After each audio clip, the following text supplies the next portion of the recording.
this meeting to order. We will start, as always, with the Pledge of Allegiance. Our team has helpfully provided us with a flag, and so we'll take care of that first. So, I pledge allegiance to the flag of the United States of America, and to the republic for which it stands, one nation, under God, indivisible, liberty and justice for all. All right, thank you. I'm going to invite all my commissioners, just for the very short term, to go ahead and click on your mute buttons, and that'll kind of facilitate what I'm trying to do. We've discussed several different ways to try to get through this meeting. When it comes time to take a vote, there really just isn't any other way that we can do it on this kind of format without asking you to unmute, and we'll do a vote. If we have any nay votes, then we'll come back and have to just kind of do a person by person roll call vote, which will be just fine if a nay vote occurs. But if not, we just need a majority of those voting for a motion to pass, so we won't have to kind of go person by person. But I'll try to make sure that I pause long enough in what I'm doing to provide people a chance to unmute, say aye, unmute, to unmute, say aye, and then hit their mute button again and get back where they started. However, just to facilitate speeding along the process of trying to make the motions, and as a concession to Ms. Whitehurst, who will have to be recording who makes the motions. Just because I can see their faces over here on my screen, I'm going to ask Dr. Calametti if you will make all of our motions today. And so when the time comes, if you'll just say, if I say the chair will entertain a motion to approve, Dr. Calametti, if you can say, Calametti moves to approve, and then Commissioner Giant, I can see you.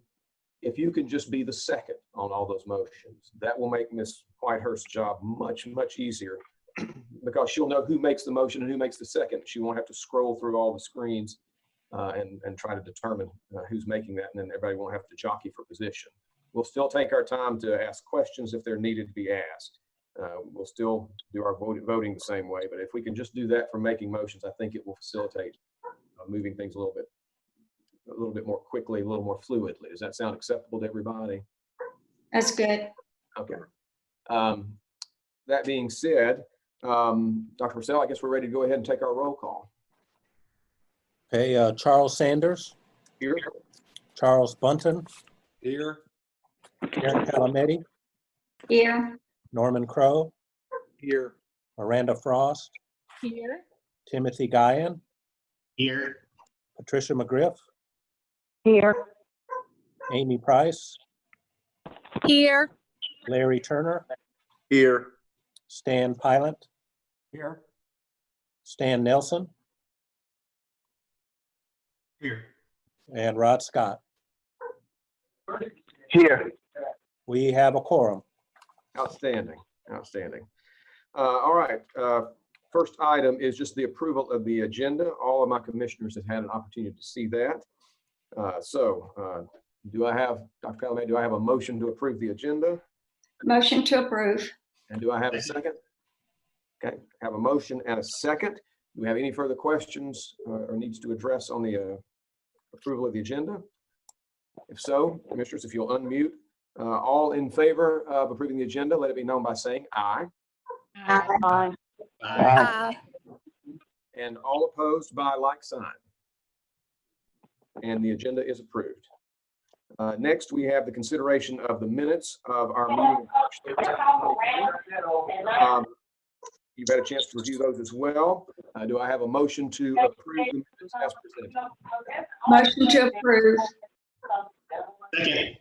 All right, I have a motion and a second. Do we have any questions or anything we need to address about that? If not, all in favor, let it be known by saying aye. Aye. Aye. And all opposed by like sign. Excellent. So that is approved. All right, Commissioner, Mr. Chairman, yeah, Can you ask them to mute? Because I'm having trouble hearing you. Okay, I'll try to Everybody mute. speak up a little bit louder. But ready for as far as the chairman's report. First of all, it is good to see everybody.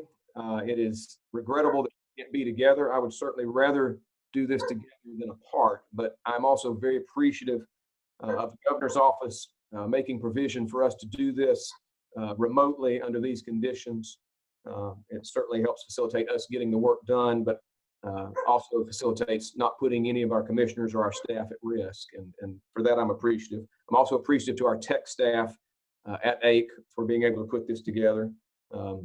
I certainly wouldn't be able to put this together, but they've done an excellent job providing for that. The first item is just kind of a personal note.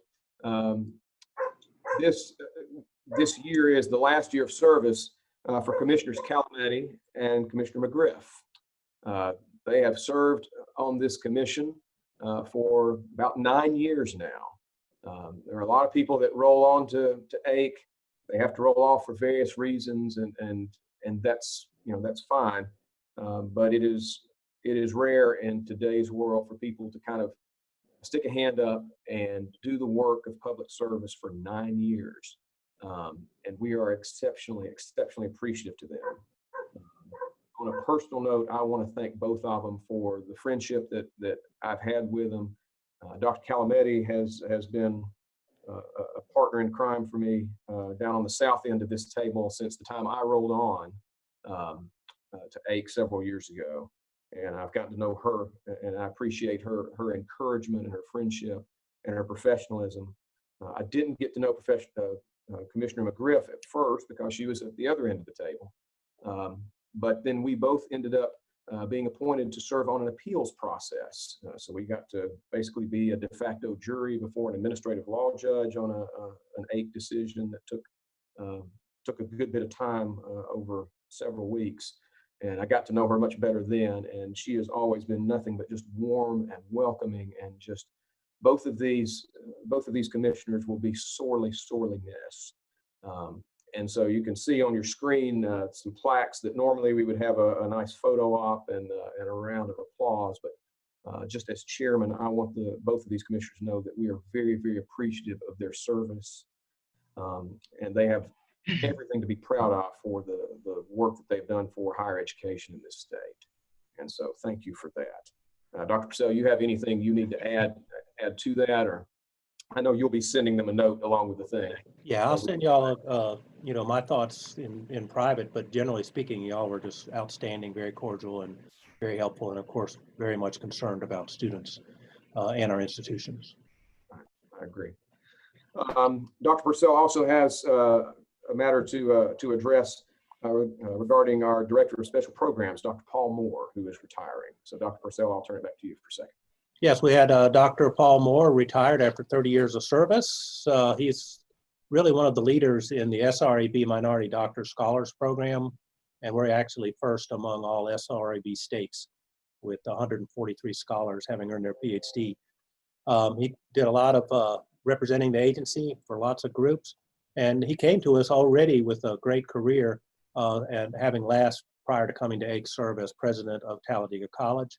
We had a virtual retirement party. Everything was covered up with masks and gloves early on during the pandemic, but fun was had by all, and at least a virtual thing. You can sort of see the cakes in the background. That was consumed by just me and Dr. Moore after it was all over, and maybe a few folks the next day or so. So it's a great event, and we're wishing him well in his retirement.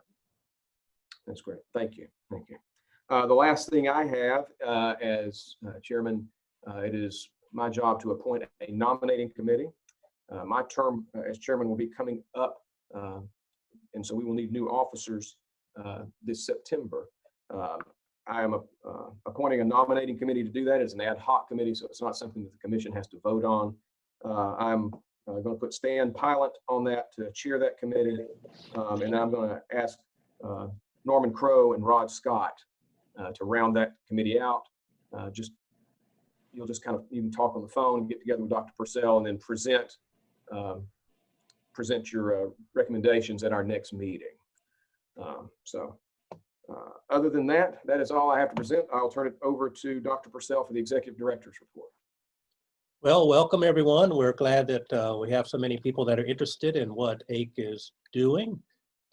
Usually at this point, we talk about some of the trends out there, and this is probably will make sense maybe just once this year. And then, of course, as the pandemic goes in, a lot of this data will change very quickly. But historically, up to this year, 2019, a lot of the states in this country showed great increases.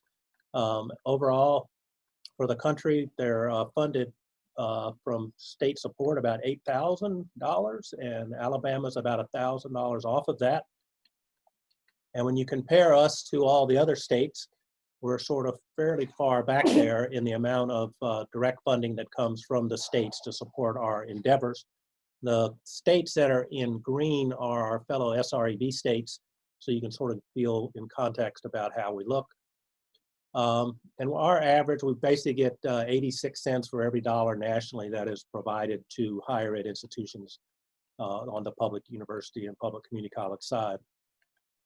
Comparing yourself to other states always is a humbling thing. We had a 10-year percent change back in the good old days, 2009, when the recession hit hard.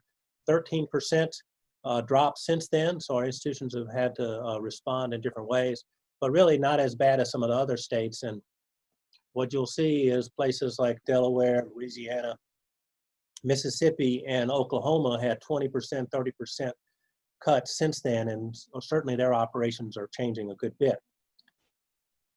Now, the weird part about all this is if you look at our share of money that we get from the state compared to others, is nationally, mostly colleges and universities only get 5%, 5.8% of a state budget, and we get 9.6%. And that's just because we have a very low tax rate here in Alabama for all things that come into the state.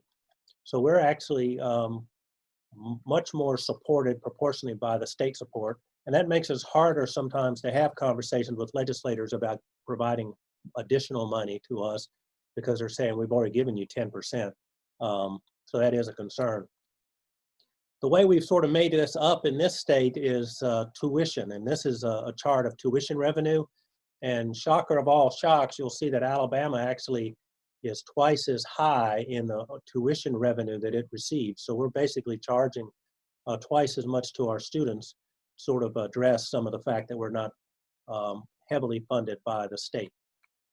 We're fourth highest in tuition revenue in the country, twice as high as the US average. Then we go to the state financial aid, which is really a different bucket of money, but it sort of shows that, yes, we have high tuition, but we don't even fund our students high to be able to pay for that. So there's not a whole lot of aid there. And then you'll see some of our other states, Tennessee with their new fangled scholarship where everybody goes to community colleges for free, et cetera. Georgia with their historic Hope Scholarship, Louisiana with the ACTS. Academic Challenge in Arkansas and Oklahoma Promise. Those are real prominent financial aid programs that really help everybody have access to college if they do what they need to do in high school. So we have the highest net tuition, fourth highest net tuition revenue in the country, but we're ranked 24th in financial aid. The governor's done a good job of improving that situation. I think we're over 100%, or she's basically doubled our support since she came into office. We're happy about that. The other odd thing is in Alabama, the largest financial aid programs are for veterans and their families. And in most other states, it's need-based aid or some kind of merit aid program, such as HOPE, which is a fairly generous merit program. And that's really odd since we are the nation's fifth poorest state. So we need to think about how that impacts things. Next is total revenue. Now, total revenue is all that, tuition fees and state appropriations combined. And when you do that, actually, we're way ahead of the rest of the nation because we have such high tuition revenue. We're actually being supported at a much higher rate. So don't fully cry for us, Alabama, because we do have the highest net tuition in the revenue and rank overall in revenue. But if you balance it all out, the fact that we have low state support, and look for this, how we compare to ourselves over time, we are at a sort of an odd spot. We're funding higher education at 1968 levels at a time we're building for the 21st century worker. So we may not be in a situation where we're doing all of our citizens well. With that, Mr. Chairman, I'd like to turn it over to you for the discussion items. Right, thank you. First on our discussion items will be the legislative updates. The staff presenter is going to be Margaret Gunner. Thank you, Mr. Chairman. First, I would like to also personally thank Commissioners Calamity and McGriff for their leadership and their service to higher ed in Alabama. I have enjoyed working with both of you immensely. And Commissioner Calamity, I have to confess publicly, I tried every angle possible to include on your plaque a special notation that said nominating committee chair emeritus. I think you have done that longer than any commissioner that I have known. So, Mr. Chairman, I'm going to assume, since this is the end of Commissioner Calamity's term, that means that you will get a lifetime appointment to that position. So congratulations and good luck with that one. And do not unmute your mic. You cannot speak. But we'll move on into the legislature. Well, when I spoke with you last at the March meeting, Commissioners Scott and Nelson, we welcomed you aboard. You had been confirmed, and 8 bills were moving through committee. All of this took place prior to the legislative spring break, which was to take place the week following the commission meeting, but it turned into a pandemic break that amounted to lost meeting days. But let's take a moment to break down and see what did come out of the 2020 legislative regular session. First of all, the budget. In record time, lawmakers came back to Montgomery in May, and they met their sine die adjournment date of May 18th. It included 1 week in getting that done, which they did meet on a Saturday. They passed the state budgets, and as you can see, education got an increase, $7.2 billion, largest in state history, with increases for the public 2- and 4-year institutions. What about student aid in all of this? AIC always has been a strong advocate for financial assistance for students. In the CBR that you all as commissioners approved last December, an increase for student aid was requested. The chart that you see on your screen shows incremental growth in the grant program and in need-based aid since FY 2017-18. It totals 84.6% increases during that time frame. Last year, lawmakers approved the Alabama Recruit and Retain Minority Teachers Pilot Program. It was funded at $500,000 for Athens State and Alabama A&M to be split. This year, they received a $200,000 increase. What is new in AIC's budgetary line items? On the next slide, you'll see here the Alabama Korea Education and Economic Partnership. The $100,000 earmarked for AKEEP will be used to provide multicultural education programs to students, professionals, and communities of Alabama and Korea. Next is some good news for recent graduates of a Birmingham City School. Senior activities may have been canceled for the class of 2020 due to the pandemic, but scholarship money has been made available thanks to a public-private partnership creating the Birmingham Promise Scholarship. Students first must complete and submit the FAFSA form and meet the requirements of the institution they plan to attend. Birmingham Promise may be applied to a public college or university in the state after other scholarships and grants have been awarded. On the next slide, you will see $750,000 was allocated to AIC's budget for the scholarship program, but the other benefactors mentioned on this slide, they're providing additional money. And in the next slide, how are we addressing student loan debt? This is not a problem just for Alabama. Of course, it is a major issue across the country. The Best and Brightest STEM pilot program is aimed at helping pay down student loan debt. To qualify, recent STEM graduates must relocate to the city of Decatur or Marengo County. AIC will administer the $240,000 that will be split equally between the two recipients. The program will be run by foundations in their respective communities.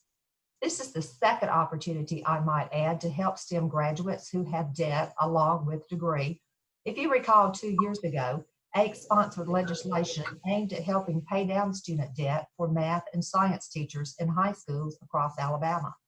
Last year, computer science teachers were added to the list. This year, we were headed back across the street to expand the list, asking lawmakers to allow more teachers to benefit from AMSTEP. It did pass through the committee the week of the last commission meeting in March, but of course it was stopped due to the shortened session. In the next slide, we are going to look at 2 other items of legislative interest pertaining directly to the institutions. The Investing in Alabama's Future Act authorizes the Alabama Public School and College Authority to sell and issue over $1 billion in bonds for capital improvements to support public education. This act provides funding for capital improvements for public K-12 through higher education. And in the next slide, the Freedom of Speech and Expression Act goes into effect July 1st. That law was enacted last year, but institutions were given a year to get their policies in place. It allows free speech rights while providing disciplinary actions for violators. Boards of trustees will be required to prepare an annual report detailing the actions involved over a 12-month period that will end each year on July 31st. The first report is due to AIC on September 1st of next year. It will be published on the AIC website along with the institution's website. So now the question remains, what about a special session? Governor Ivey's office has released a statement saying no special session before mid-July. The assessment is still being made concerning the financial fallout from the coronavirus pandemic. There's also the ongoing prison issue, and there are a couple of economic incentives that were left on the table. The Alabama Jobs Act, which is the consolidated tax incentive program used to recruit industries, expires at the end of this year. Also, the Growing Alabama Tax Credit expires in September. This established a separate tax credit that local economic development organizations can use to build industrial parks or other job-attracting sites. So now we wait and see from Governor Ivey's office about the remainder of 2020. I don't think I can answer any questions, but Mr. Chairman, I'll turn it back to you. Okay, thank you, Margaret. Appreciate it. I will pause for a moment if any of the commissioners have any questions they want to ask. But if not, I will now turn it back over to Dr. Purcell and to Dr. McGill, dealing with the topic of higher education post-pandemic. Yeah, I wanted to give the board members and really the audience sort of an overview of what's happening out there with COVID-19. Those of you in the audience certainly know that there's been a lot of changes in our world on campus. The biggest thing, of course, is everybody's been teaching online. Nationally, prior to this, 85% of lower division and 78% of upper division faculty only taught in person, and really 2/3 of students only had taken courses in person, and then instantly overnight we were all online or very close to it. So there was a lot of issues of how to do that. The good news was, and this is a picture of Troy's online experience, they did it. We're all online, yay us. And of course, those of us who sort of deal with things in behind the scenes, we are online, but some of it wasn't necessarily pretty. We had the system being overloaded, students complaining about grades. Some wanted to have pass-fail, and there was a big movement. I know that Auburn that worked through that, and then of course other students throughout the country and in Alabama sort of asked that same question. There was a lot of faculty that never really done that before, and perhaps were not necessarily internet savvy. And then there's student and staff being locked out of class meetings because we were getting on so fast. We were using some software that had an hour limit or whatever until we could get our licenses for different things. The campuses getting cleaned up by the housekeepers, deep cleaning. The CFOs, I think most importantly, were concerned about what about this tuition and fee loss for upcoming terms? What's going to happen? What if fall enrollment crashes and burns? And they're paid to do that. They're paid to worry about that kind of thing. And there were big questions asked about, should we increase our short-term credit? I would say yes. Do we have a furlough plan? I would encourage them to at least think about that. Should we go ahead and sweep departmental budgets? And I actually had calls from faculty saying, hey, they're taking my travel money. And I suggested to them just politely that, this is a time for people to understand they're not going to be traveling and the institution may need all the revenues that they have. So we need to use this moment to right-size our campuses and vision. Probably yes, but hopefully in a manner that really focuses on the thing that matters to our citizens and maintains the institution's role, scope, and mission. The business office having lots of questions about different things. Administrators trying to figure out how to get CARES Act money. And originally it was all about why no rules, because there was no details. And then of course the rules came out and then they were upset about the rules. What students' expenses can be covered, how do we distribute? And that does seem to change right now as they allow something, somebody says, well, what about this? What about this? So it does change pretty much every couple of weeks. The health program staff trying to figure out all that kind of stuff. They've actually helped by providing some supplies and equipment to the hospitals who had an immediate need. And then of course, a lot of the faculty, student, and staff and their organizations making protective personal equipment. A lot of fraternities and sororities rounded up their food supply from their houses and provided them to local pantries. And the counseling centers set up mechanisms which they could work with their students who are having a need for some guidance as they stress through the pandemic. The admissions office having to resell the institution and most importantly, the residential experience. Academics rethinking how to do orientation, how to recruit. Then of course the lobbyists alerting the governors and legislatures of their needs. There still are needs unmet and we'll talk about that in a little bit. We've given it guidance to the campuses and mostly we just want to highlight this concise and clear communication. The constituents are really looking for whether they can really trust the institutions for making sure that their student is safe. And we've asked the campuses to have a plan for repopulating it, plan for monitoring health conditions, a plan for containment if it does appear on your campus if detected, and a plan for pivoting your campus in the event that it becomes necessary, either by an outbreak on campus or another statewide order from the governor. I've seen a lot of these plans from the institutions. They actually are very thoughtful, but it's so important that we communicate to the public about these and to our employees so that they have the comfort and confidence to interact with our institutions.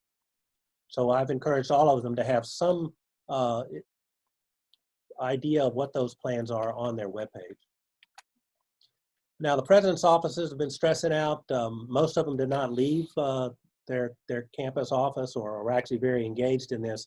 And there are a lot of stuff to worry about. It's not good to be king right now in some of these settings because you're having to make some decisions about things that you didn't go into your interview to talk about, which is, how's enrollment going to happen, long-term financial viability, how do you furlough, those kind of issues. So those conversations are nationally the real big issue. And it is something for a campus. There are underlying conditions, just as in with people. If an institution has underlying conditions, they are overwhelmingly more likely to have complications if the coronavirus appears on their campus. And many underlying financial conditions will cause complications. A lot of our institutions were, to some extent, having some issues. In the fall, 60% of colleges missed their fall enrollment in this country. 2/3 failed to meet their revenue goals. And then you add to that we just have a declining high school graduates through 2030. And so there's a lot of efforts. A lot of campuses are consolidating, both public and private. And then, of course, both sectors are right-sizing what they're doing. And then if you actually look at iPads, 40% of our colleges, universities have an enrollment of less than 1,000. And those institutions are highly susceptible to such situations we're in. What you will see is private institutions seeking support from the public sector. You'll also see that institutions that have disproportional institutional debt, they may have overbuilt in recent years, they may have had a lot of residence hall debt. All those things used to be a great idea, but no one, of course, saw what was coming. And think about you build a residence hall building and you're assuming at least 90% occupancy, and now the health guys are telling you need to be about 50% occupancy or something that allows there to be a little bit more breathing room between people. That is all an issue that we have to rethink and work through. And at the same time as all of this is happening at the institutional level, our students, of course, are feeling themselves in a very different situation. This particular chart captured some information collected back in March, immediately after the crisis, around financial needs. So no surprise here that at least 69% of students are feeling some stress, either because they lost a job or family members lost a job, and they're unsure about what's going to happen for the future. And that uncertainty around their financial situation is causing them, at least a third of them, or a quarter of them, to think more selectively about their location preference for college. So these are students who are all planning to be incoming freshmen, and now at least a quarter of them are saying, maybe I might go for a lower cost option or an option closer to home. So then looking beyond those incoming freshmen, the Strata Consumer Insights did a much broader survey of any adults 18 to 64 who are thinking about going back to school, and at least a third of those have changed their education plans primarily by canceling them or delaying them. So for those students who are still planning to come and have the traditional experience on campus as resident students, which is becoming ever less common, they are becoming a little bit more unsure about how things are going to be living in the dorms in the fall. So this gets to Dr. Purcell's point about the maximum occupancy for dorms and having a very clear plan that makes your students feel comfortable that their needs will be met in their college campuses. And then looking at the next chart, this is something collected again by the Carnegie Dartlet survey, similar to the previous one, that students are going to be looking about the quality of the medical facilities and health centers on your campuses in ways that they maybe didn't before. So previously, you may have found campuses selling their student athletic centers, but now selling your student health center is going to be the way to go. Okay, so in amongst all of this unrest, both for students and for our institutions, some relief from the federal government emerged with the CARES Act signed back in March. So this was a $3 trillion relief package, and you can see most of the streams here are going to individuals, corporations, small businesses, local and state governments, and public services, and there are small portions of this that are going to higher ed. So at the top, you can see $44 billion going.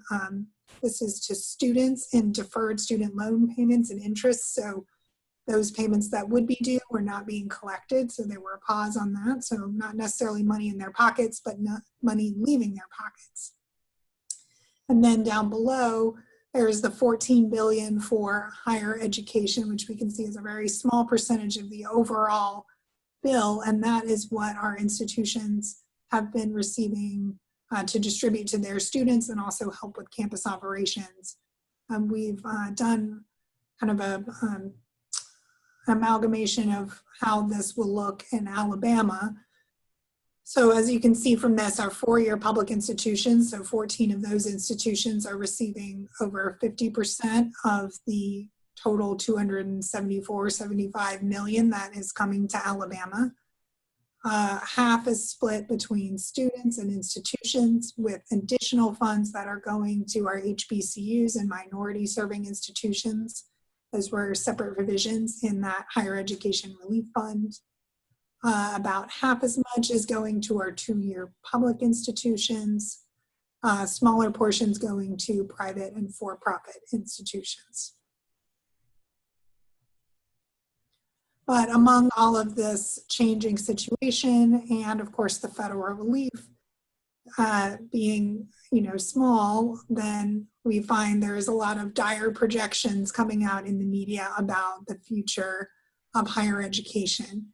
And so it's obviously important for us to kind of look beyond what is going to be the immediate impact and how are we going to get through the fall to what is this going to look like a year from now, 2 or 3 years from now. So we put together a little bit of a framework for thinking about that. Dr. Purcell, there we go, to the next slide.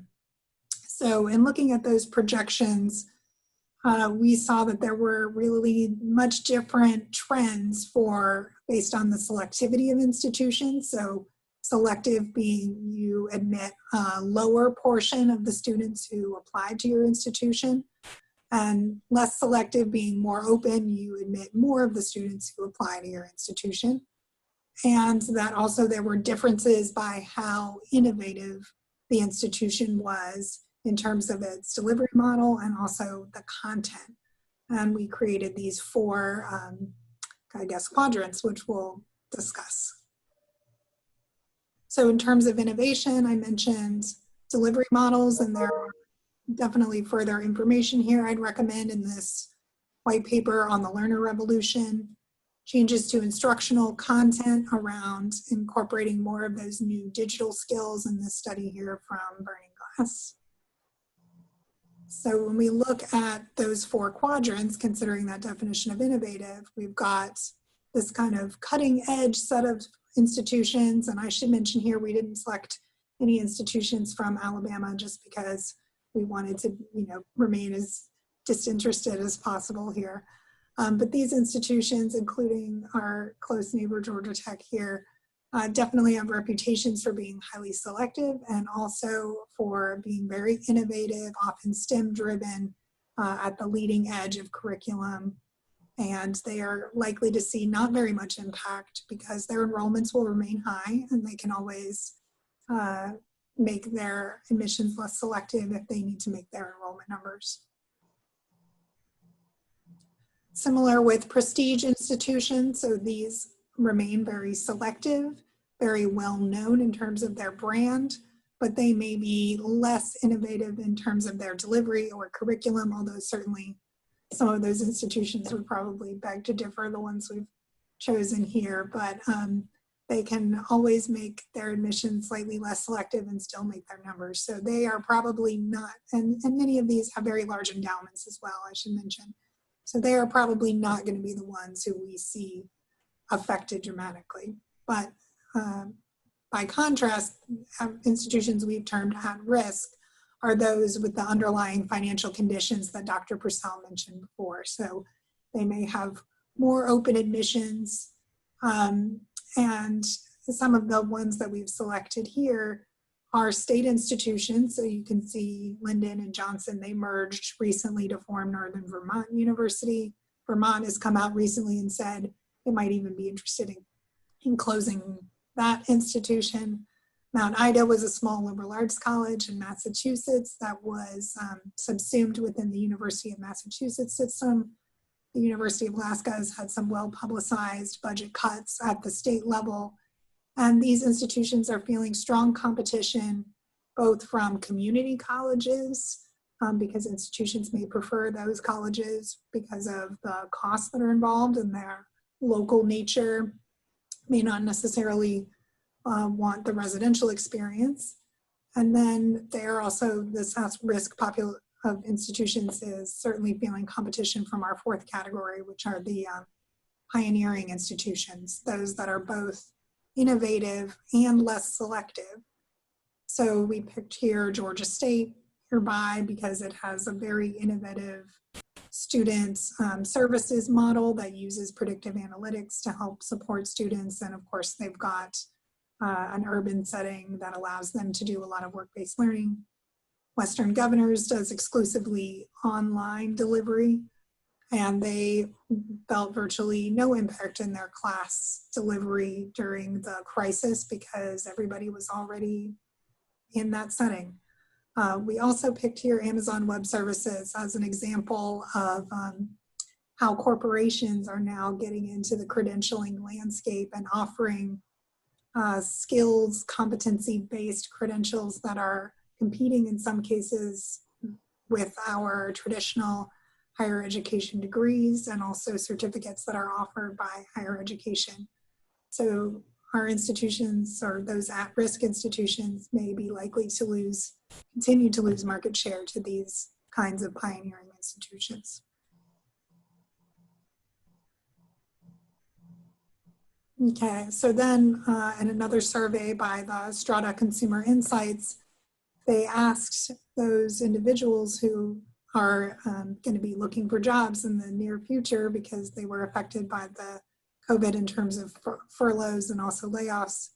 If you had $5,000, where would you spend it? And over half of them are saying that they would spend it in those online colleges. So this goes again to show that those pioneering institutions are likely to scoop up some of that interest in going back to school, which traditionally we hear there are some counter-cyclical movements where when the economy turns down, people go back to school. And it seems like based on these initial surveys that online providers may be poised to capture some of that market share.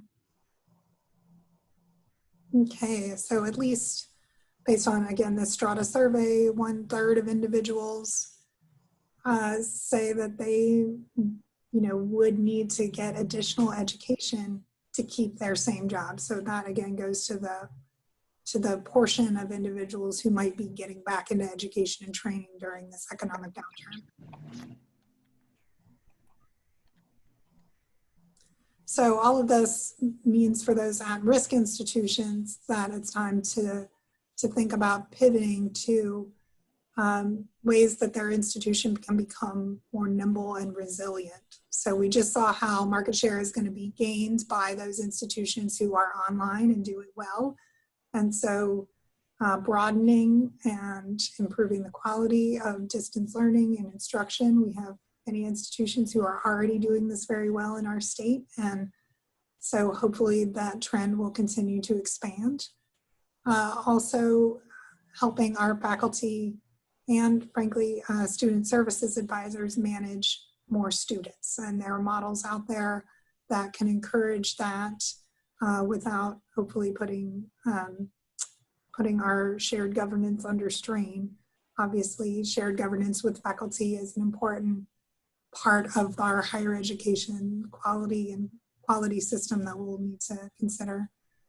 And then modernizing and expanding offerings to include more innovative models. So meta majors are those kind of pathways for our undergraduates that allow them to streamline their general education toward their ultimate major and hopefully move through that pathway more quickly toward graduation. And then micro-credentialing, so thinking about ways to bundle the content of education so that it is immediately valued and accessible to employers, and that perhaps creates ways for students to come in and out of education or continue their education while they have already gotten to a higher pay level in their current position. So the big thing here is that, what about all that stuff we were talking about earlier about how that the economies are all going to be about the density of educated skilled workers? That's still going to be the case. A lot of literature does say that this is an opportunity for the mega cities to not so much to benefit from this change toward automation. That was sort of our big concern as we were looking through the future. But perhaps these smaller cities that have the density of educated skilled workers can benefit from this. And to some extent, that's us colleges and universities, communities throughout the country could benefit from the fact that we're having to rethink things. As you may recall, there was a big change of what the future of the work would be. It's all going to be about automation. A lot of workers are going to be in positions that are not of value anymore, and that they're going to have to retool anyway. And if we didn't do it right, we'd have a recession. And that was all projected on automation, but what's happened is COVID-19 happened. So this guy says, for those interested in the future of work, we can recognize a lot of what we've been worried about playing out today in this crisis, but a lot faster and at even a more massive scale than any of us could have imagined. The impetus, as it turned out, wasn't necessarily automation, it was a virus. So to some extent, we're on the right track. We just need to rethink it because the world changed and it changed very quickly. This is unemployment in February. We were pretty proud of it. And by April 2020, 12%, probably up a tick or two since then. And then if you look at the map for the whole country, actually Alabama's not in as terrible shape as others. And that's based on our leadership, the Commerce Department, we have diversified our manufacturing, made a lot more advanced manufacturing, and really emphasized some less vulnerable industries. So we're actually in a better shape than a lot of states. But we did see some similar patterns nationally prior to the pandemic. They said we would lose, a certain percentage of jobs in all these fields. And you think about mechanical, community service, production workers. But notice the losses during the pandemic were really to those same services. Food service, of course. The one area where we didn't see a big loss right off because of the pandemic was office support. Because they had to have somebody in the office or answering the phones to say, hey, we're closed. But I do believe that the office support staff will start to see a decline fairly quickly once things get to the new normal that's coming out there. Same thing for what we need to be concentrating on. What is the growth areas? And of course, it's going to be health professionals and STEM professionals, health aides. Those kind of things are going to be the need, and it's just going to be the need a lot quicker than we had estimated. Here's a chart of what everybody said where all the growth was going to be. It was going to be in these 25 cities. All the counties you see that are in the dark black were estimated to have a 15% growth. And I think what you'll see is it's still going to be those communities, but it's also going to be these smaller counties, such as the Huntsville, Birmingham, Shelby County, Mobile areas, Auburn, that have an opportunity to benefit from the rethinking of where people want to put their business. But I do want to emphasize that the world has changed and the economy is in a tough situation. For higher ed folks, we've addressed this over time with local pandemics and local issues, and I sort of want to show you that, but then think about how big our current situation is. This is from 2000 on, and of course our economy crashed and burned with people losing their jobs at big levels. That was 9/11's problem there that caused in our economy. This is Katrina hurting things. That was the Detroit, oh my gosh, that's the 2008 recession and all of us losing our houses and things. And then the economy starts looking better and we're looking smarter and smarter as we invest in our stocks and retirement programs. And we're just saying, hey man, we've got it figured out. Gosh, I'm super smart. Everything's going great. And then in a month, this happens, which is actually a quicker and bigger decline in jobs for this country. So this is the thing we have to work about. Higher education has always been looked at to be the source for solving some of these big issues. And I think that we have to step up and make sure this happens. And it's sort of like what we did after World War II. There was a great investment in our people at that point, which allowed them to become the greatest generation. And perhaps our community's greatest generation is at the more virtual schoolhouse store, waiting for the opportunity to propel it into the global economy. Mr. Chairman will be glad to take some questions if there are any. Thank you for the presentation. Commissioners, you have any questions or anything for Dr. Purcell or Dr. McGill? All right, if not, we will move on into our decision items. First item is Athens State University, Bachelor of Science in Advanced Manufacturing Management. And staff presenter is Dr. McGill. Okay, thank you, Chairman Sanders. So we're pleased to bring this program forward from Athens State University for a Bachelor of Science in Advanced Manufacturing Management. This program in particular has a pathway that has been worked out between Athens State and Calhoun Community College nearby, which would also articulate to other community colleges in our system that have FAME programs, which is an advanced manufacturing program that Alabama has won a $12 million grant to expand throughout the state. So it's great to hear the graduates of that program and our other AAS graduates around manufacturing may have a pathway for them to get a bachelor's degree and move up into management. Athens State also included some support letters from Toyota and one of its tier 1 employers. And they have planned collaborations with the U.S. Army at its Redstone Arsenal site for use of some lab space. But the program itself will be delivered primarily through distance education, except for that lab. The institution is projecting a new enrollment of 20.5 new students per year, most of whom would be part-time. So they are envisioning this would be working professionals who would be participating. And the the program would only cost around $80,000 over that 7-year period to hire additional part-time faculty to deliver the program, but they are projecting a revenue generation of over $1.2 million. The staff recommendation here is for approval. Thank you. Do I have a motion to approve? So moved. And do I have a second? Second. All right. Commissioners, do we have any further questions?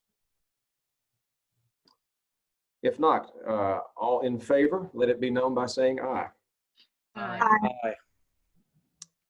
And all opposed by a like sign. All right, it is approved. Next is Athens State University Bachelor of Science in Occupational Health and Safety Management. Dr. McGill.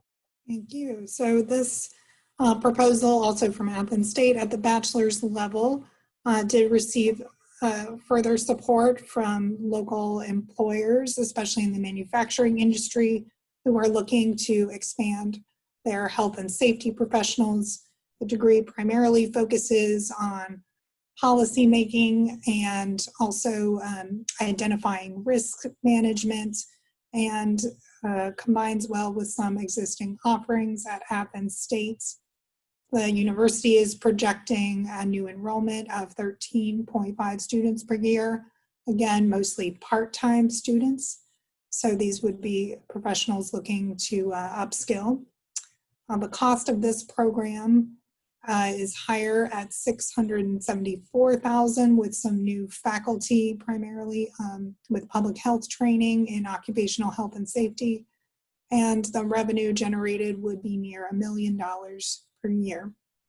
Staff is recommending approval for this program as well.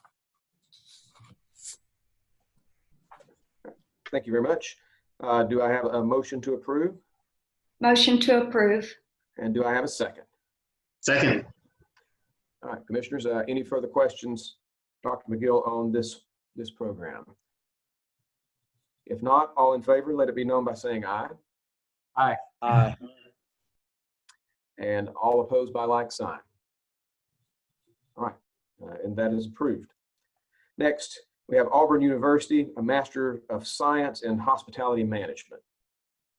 All right, thank you, Chairman Sanders. So this proposal from Auburn University, similar to the next one, as you'll hear, is an existing program that is currently an option under the MS in nutrition.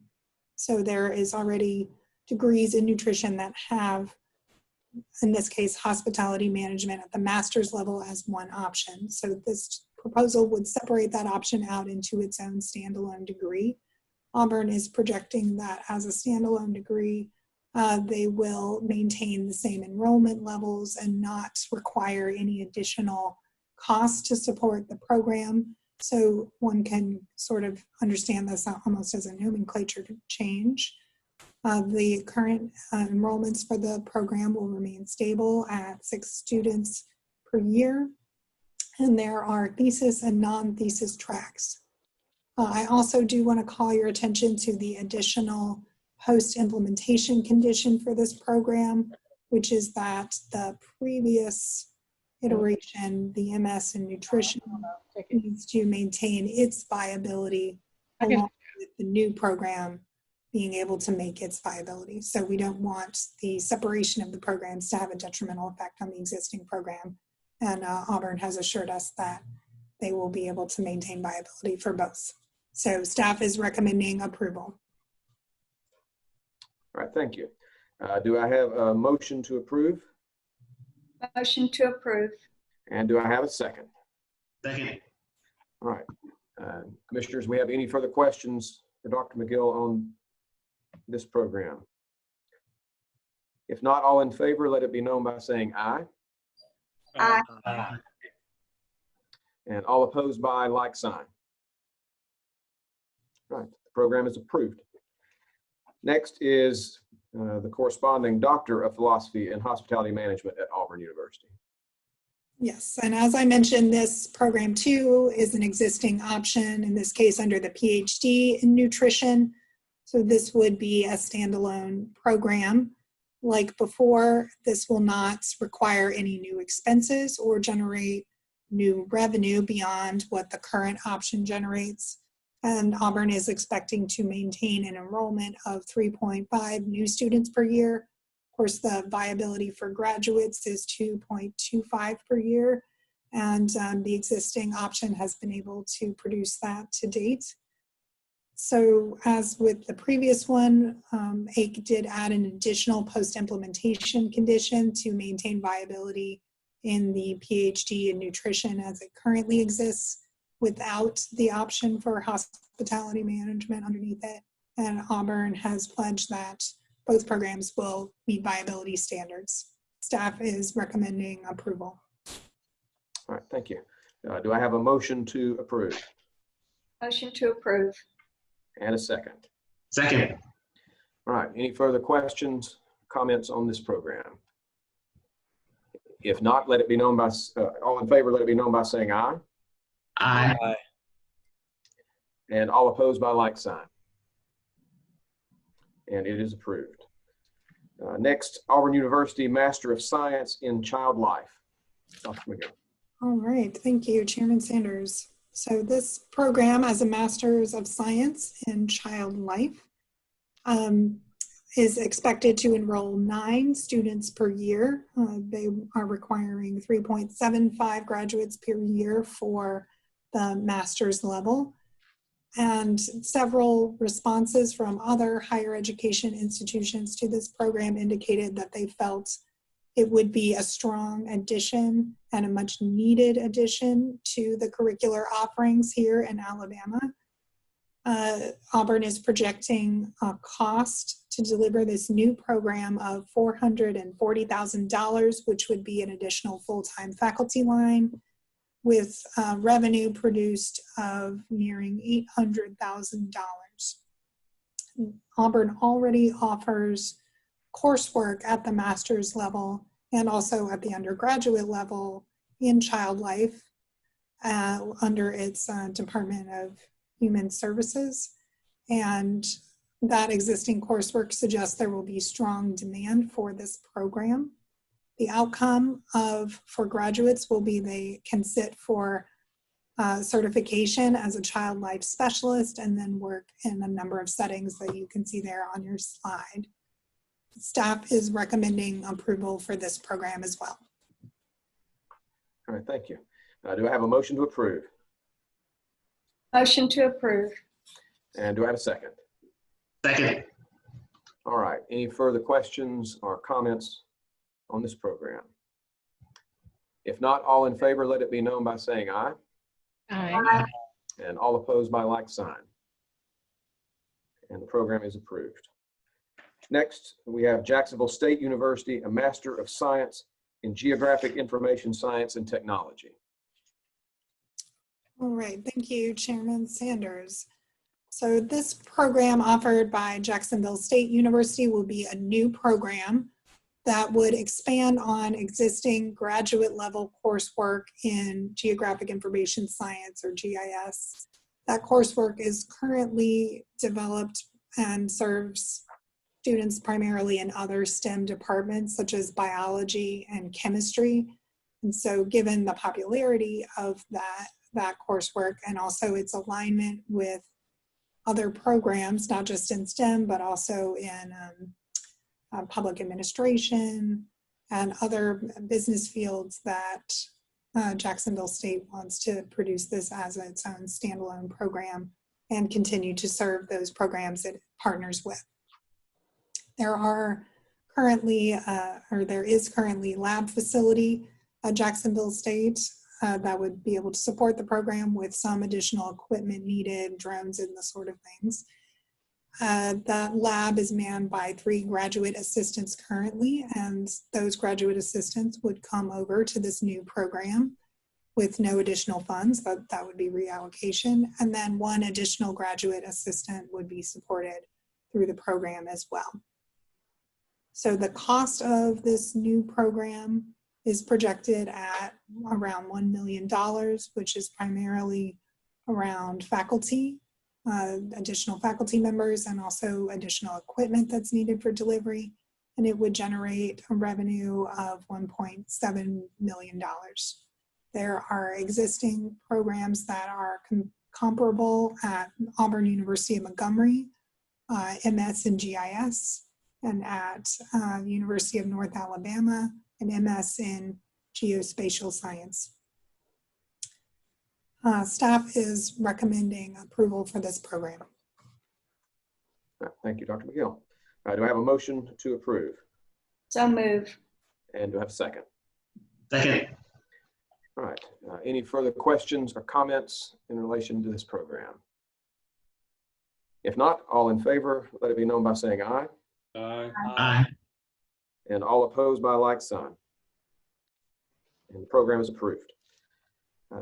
Next, we have the University of Alabama Master of Science in Athletic Training. Dr. McGill. All right, thank you. So the University of Alabama is proposing a new Master of Science in Athletic Training, MSAT, in athletic training.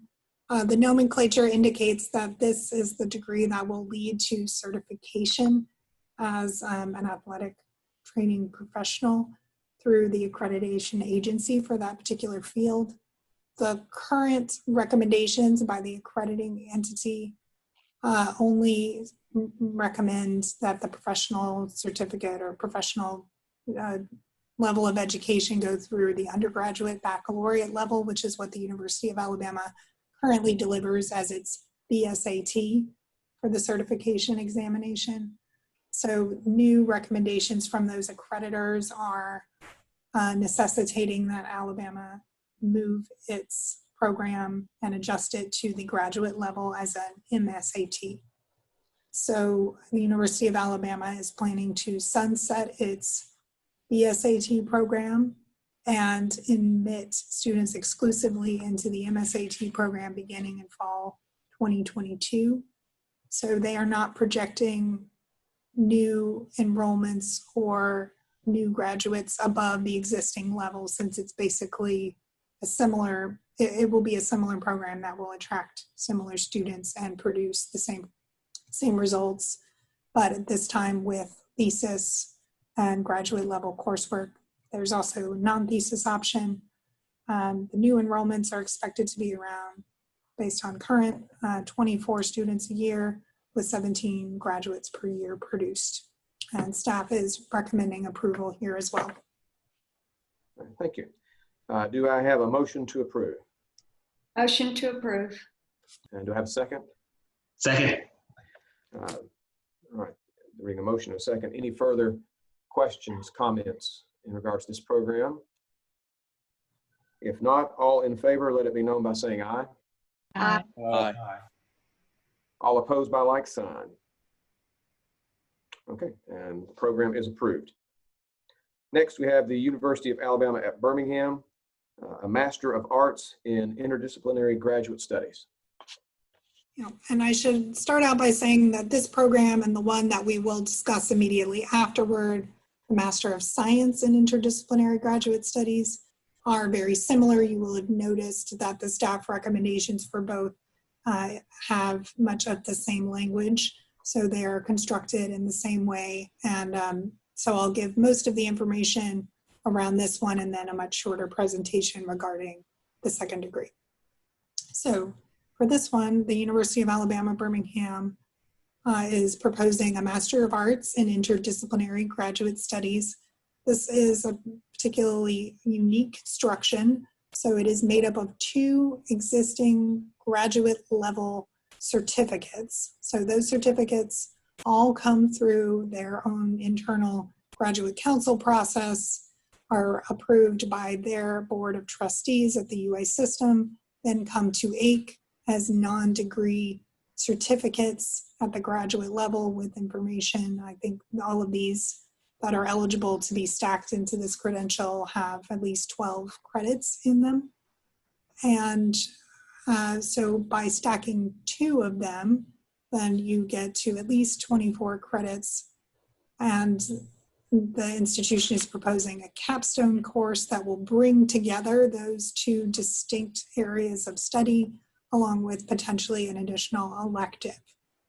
So the idea, to give you an example here, is for somebody, let's say, who is pursuing a career in journalism, they might want to take a research communication certificate from the graduate school and combine it with a business analytics certificate from the business school, and then add a capstone that will bring both of those projects together to produce a 30-hour master's degree.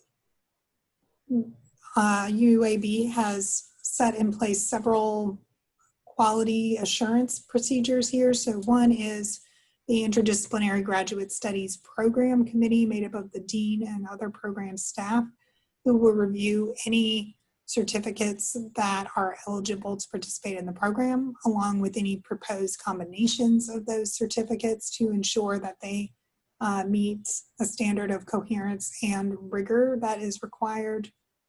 The student will also have an interdisciplinary graduate studies review committee, which will be made up of faculty members that offer the two certificates and also the capstone. And those students will consider that their committee, who will then advise on their graduate program of study that then needs to be approved. The program is designed to attract primarily part-time students. So they are looking at enrolling nearly 13 new students per year, but most of those will be part-time. So they're imagining that this would be targeted toward working professionals who would pursue these certificates outside of their working hours and then be able to combine them. In terms of its cost, they are looking at $123,000 to deliver the program and revenue of $205,000. Staff recommendation. Oh, before I give the recommendation, I should mention that this degree and also the next one were discussed extensively by the Alabama Council of Graduate Deans, who is sort of the informal governing organization for the deans of graduate schools of all of our higher ed institutions. And they have been very excited to see this proposal come through. There's been a lot of discussion around it, and potentially going forward, other institutions may want to offer similar programs or form consortia that would allow certificates to be paired across institutions, with the institution that offers the capstone being the one who would give the degree. So that is all, forthcoming, but it's exciting to see this, this potential stackable pathway being developed at the graduate level. And staff is recommending approval for this degree. Thank you. Do I have a motion to approve? Motion to approve. And do I have a second? Second. All right. We have any further questions or comments about the presentation? If not, all in favor, let it be known by saying aye. Aye. And all opposed by a like sign. And the program is approved. Next, once again, the Master of Science in Interdisciplinary Graduate Studies at University of Alabama at Birmingham. Yeah, so as I mentioned before, this program is substantially similar. The students committee at UAB would help advise them as to whether they would pursue the Master of Arts or Master of Science, depending on the content of the certificates that they are choosing to stack, as well as their career goals and paths. So an example of the Master of Science in Interdisciplinary Graduate Studies might be someone interested in furthering their career in managing a research laboratory, and they might want to stack a graduate certificate in laboratory management from the graduate school, along with a certificate in leadership development, also from the graduate school, and then put a capstone joining those two together, and then be able to show that they have a master's degree in the very specific skill sets that would allow them to manage laboratories. So the revenue projections, enrollment projections are all the same for this degree as for the other degree. So together, UAB is looking at producing somewhere around 26 new enrollments in both programs per year, so 13 in each. And then with graduates related to that. So as far as our overall recommendation, we are recommending approval for this one as well. All right, thank you. Do I have a motion to approve? Motion to approve. And do I have a second? Second. All right. Any further questions, comments, discussion? If not, all in favor, let it be known by saying aye. Aye. Aye. And all opposed by a like sign. And the program is approved. Next, University of Alabama at Birmingham, Master of Science in Higher Education Administration. Dr. Miguel. Yes, so this program will be designed to prepare individuals to become administrators in higher education. And it has letters of support coming from higher education campuses in the Birmingham area, specifically at neighboring community colleges, Lawson State and Jefferson State. There are several other programs that are similar to this across the state, one at University of Alabama, University of West Alabama, Auburn, and the University of South Alabama. In this case, this would be the only program in the greater Birmingham area, and would therefore be very attractive to individuals working in higher education there to help them upskill and pursue further careers. The cost of delivering the program would be around $470,000, primarily around new faculty, and then revenue of nearly $700,000. New enrollments would be almost 15 new students per year, and at the master's level, they would need to produce 3.75 graduates per year. Staff is recommending approval for this program as well.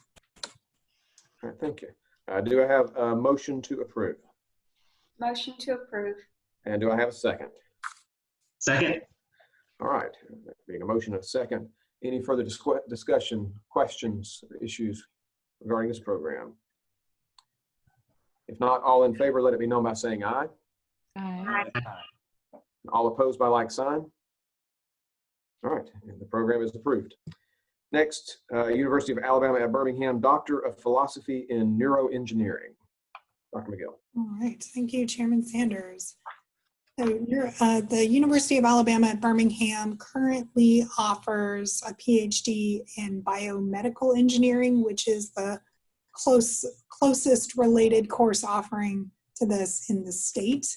And this new proposed program in neuroengineering would rely on many of the same foundational relationships that were built for that program between the School of Medicine and the School of Engineering, but then add a greater focus on neuroscience and the ability to engineer solutions that respond to challenges in brain functioning. It is a very cutting edge, if one might say bleeding edge field, and there are very few institutions across the country that offer something comparable. This, in fact, would be the only standalone neuroengineering PhDs. Other offerings throughout the country offer neuroengineering. Gotta go back one more. Yep. Only as an option within existing PhD programs in biomedical engineering. The program is projecting a new enrollment of 3 students per year, producing the required 2.25 graduates per year. And the revenue would only cost $54,000 to deliver and generate a potential revenue of $820,000, which doesn't include potential funding from external grants, of which there could be many that such a program could attract with its specialized facilities. Staff is recommending approval for this program. All right, thank you. Do I have a motion to approve? Motion to approve. And do I have a second? Second. Excellent. Do we have any further questions, comments, or issues? All right, all in favor, let it be known by saying aye. Aye. Aye. And all opposed by like sign. All right, the program is approved. Next, we have University of South Alabama, a Master of Science in Systems Engineering. Okay, you may recall we voted recently around systems engineering for South Alabama. That was a new nomenclature for its doctoral program, moving from a DSc to a PhD. So this would be the master's level offering that would articulate to that PhD in systems engineering, which has already been delivered by USA. So it would be a feeder to that program, but also the master's level certainly would help professionals in the South Alabama area upskill in this field of systems engineering, and so may attract additional individuals from that track. There are thesis tracks, course-only options, and also a project-specific option that would articulate with individuals' career goals and work already in the professional environment. USA is expecting a new enrollment of 8 students per year into this program at a cost of $90,000 over 7 years, with a projected revenue of $248,000. There are similar programs across the state, or related programs, I should say, at Alabama A&M University, a Master's of Engineering in Systems and Material Engineering. Auburn offers MS in Industrial Engineering and Biosystems Engineering. UAB has an MS in Engineering Management, and UAH in MS in Operations Research. This, like I said, would be the only offering in the southern part of the state. And of course, USA already has that PhD. So staff is recommending approval for this program. All right, thank you. Do I have a motion to approve? So moved. And do I have a second? Second. There being a motion and a second. Any further questions, issues, comments? If not, all in favor, let it be known by saying aye. Aye. All opposed by like sign. And program is approved. Next, University of South Alabama, a Master of Science in Rehabilitation Science in Audiology. Dr. McGill. All right, thank you, Chairman. This program would be the third program in a series of programs that University of South Alabama offers at the master's level in rehabilitation science. The existing 2 were approved by the commission back in December of 2018, and those were in occupational therapy and speech pathology. So with those programs, as with those, this one also rests on existing relationships that USA has with institutions, specifically in China, but not exclusively in China, to produce and deliver programs that help support their clinicians with additional skill sets that are needed to practice in their home country.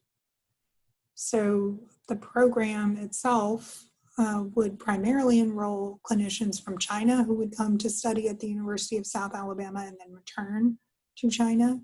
It may also enroll other individuals internationally. Those in the United States would certainly enroll if they wanted, but the program would not prepare them for licensure within the United States. The University of South Alabama offers a doctorate of audiology. That would be the degree preparing United States professionals to practice in audiology. The cost of the program is projected to be $1 million with revenue of $1.2 million. USA is looking to implement in the spring of 2021 with a goal of enrolling 6.7 new students per year on average. And I should also mention that the proposed program would not be delivered using state funds. And there are several post-implementation conditions that have been added to this program, similar to the other 2 programs that were approved, that ensure additional oversight on the part of AIC around the finances for the program to make sure no state funds are being used to support it. So with those additional conditions, staff is recommending approval. All right, do I have a motion to approve? Motion to approve. Do I have a second? Second. Commissioner Nelson, I think at one point you had a question on this program. Do you want to ask that now, or I didn't know if you had that question addressed prior to this point? I think someone is here for USA if you want to go ahead and ask the question. I do indeed. I had several that I wanted to get some clarification on. One of them was the equipment that's being purchased. Is this? I'd like to know more about the type of equipment. Is it a financial obligation for the full 7 years? And I ask that for this reason. With the current, political situation, if we don't have the enrollment of the foreign students, is USA obligated to pay for this equipment? You want to take these questions in turn? I think we have someone here from USA to address. We do. There are two of us here today. I'm Susan Gordon Hickey. I'm the interim dean. No, we would not be obligated to purchase this equipment in the event that COVID caused us to not be able to have students travel to visit with us. Okay. I had several questions about it, but I'll just summarize it in one question. I'm not following the incentive. I mean, what is the benefit to the school and the state to do this? I think my colleague and I can address that well. Elizabeth Adams is also at this meeting today, and she's the department chair. What I'll share is there's a lot of cultural benefit to our domestic students, as well as, of course, to the international students that join us. They get a good immersion experience. Yes, good morning. This is Elizabeth Adams. I serve the university in the department chair role in the Department of Speech Pathology and Audiology, and I completely agree with Dr. Gordon Hickey's comments. Having international students in our department is beneficial for our domestic students. It's beneficial for the students who are coming into the department for a cultural immersion experience, but also it's beneficial for our faculty to interact with students that are of different backgrounds. So very beneficial. Thank you. Anybody else have any questions or issues? All right, if not, all in favor, let it be known by saying aye. Aye. Aye. And all opposed by like sign. All right, the program is approved. Next, we have a request to amend post-implementation conditions. Alabama A&M University Bachelor of Science in Animal Biohealth Sciences. And Barbara Pearson will have this. Thank you, Commissioner Sanders. A&M University is requesting an additional 2-year review period to meet post-implementation condition of 7.5 annual average graduates. A&M was not very far off from meeting this projected condition. However, they fell short, and they cite the delay in the post-implementation period, also a short post-implementation period as factors for requesting this 2-year extension. And the staff is recommending approval. All right, do I have a motion to approve? Motion to approve. And do I have a second?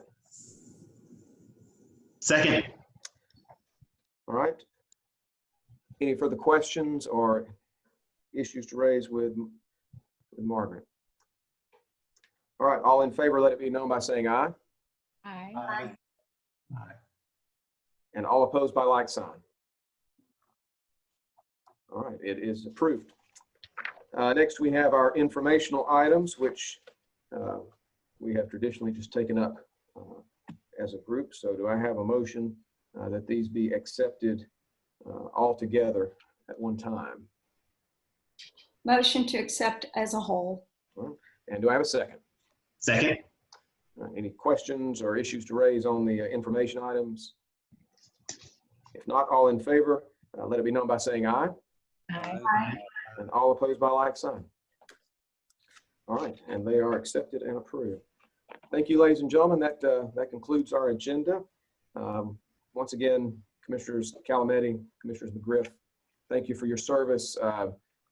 They actually won't be replaced until they're replaced. So it's possible we could have the benefit of seeing them again in September if the legislature isn't able to get that put together. But if we don't, once again, thank you very much. Thanks again to AIC staff for putting this together, for not just allowing us to stay safe while we do this, but also to allow this to remain open and transparent. That's something our citizens and our member institutions should be able to expect from us and not have to insist on it. And so I'm very appreciative of the work that goes into that. Everybody stay safe, and I look forward to hopefully seeing you in September. But we stand adjourned. Thank you.